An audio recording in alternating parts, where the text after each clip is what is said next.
নমস্কার বন্ধুরা, আবার একবার আপনাদের সঙ্গে আমি অসীম চক্রবর্তী।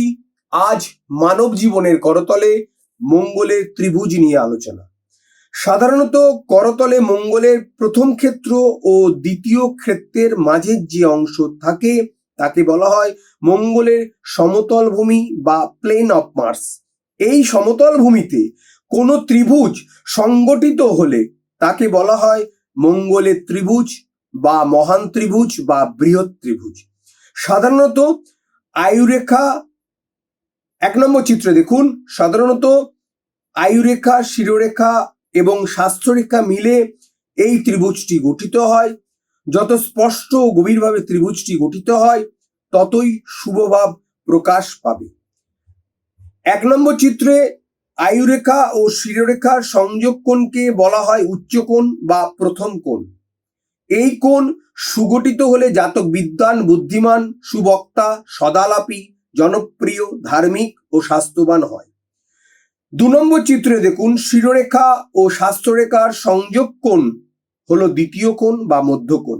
এই কোণ সুগঠিত হলে জাতক কোমল হৃদয়, উদার, তীক্ষ্ণ বুদ্ধি সম্পন্ন হয়, দীর্ঘজীবী এবং সুন্দর স্বাস্থ্যের অধিকারী হয়। এরা শিল্প ও সাহিত্য রস নিয়ে ভালোবাসে এবং জীবনকে মন প্রাণ দিয়ে উপভোগ করে।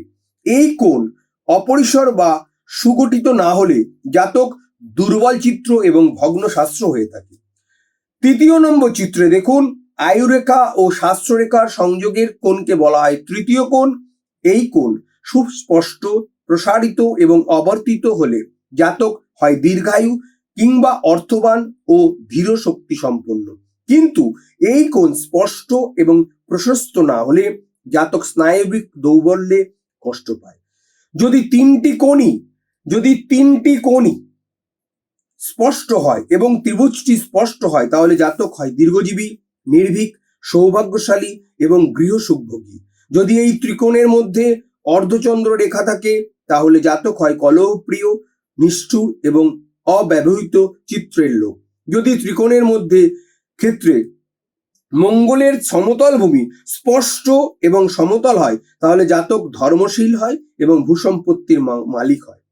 ত্রিভুজ যদি পূর্ণ গঠিত না হয় তাহলে তার শুভ ফল হয় না, অশুভ ফল প্রকাশ পায়। জাতক নিজ দোষে সম্পূর্ণ নষ্ট করে। এই ত্রিকোণের মধ্যে তারকা চিহ্ন থাকলে, ত্রিকোণের মধ্যে যদি তারকা চিহ্ন থাকে তাহলে জাতক চোখের রোগে কষ্ট পায় এবং পরবর্তী পর্যায়ে অন্ধ হয়ে যাওয়ার একটা সুযোগ থাকে। যদি বুধ রেখা না থাকে তাহলে 5 নম্বর চিত্রে দেখুন, যদি বুধ রেখা না থাকে এবং ভাগ্যরেখা দিয়ে ত্রিভুজ গঠিত হয় তাহলে জাতক ভূসম্পত্তি হতে পারে, কিন্তু তার পরিমাণ কম হবে। যদি আয়ুরেখা থেকে ভাগ্যরেখা ওঠে তাহলে এরকম ত্রিভুজ গঠিত হয়।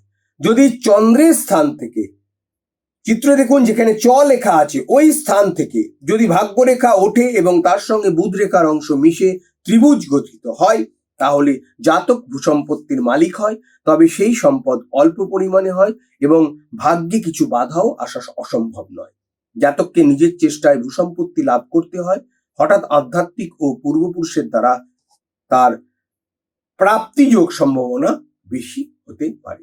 আজ এই পর্যন্ত বন্ধুরা, আবার আগামী সপ্তাহে বিশদে 9153306727 নম্বরে যোগাযোগ করুন। ধন্যবাদ, নমস্কার।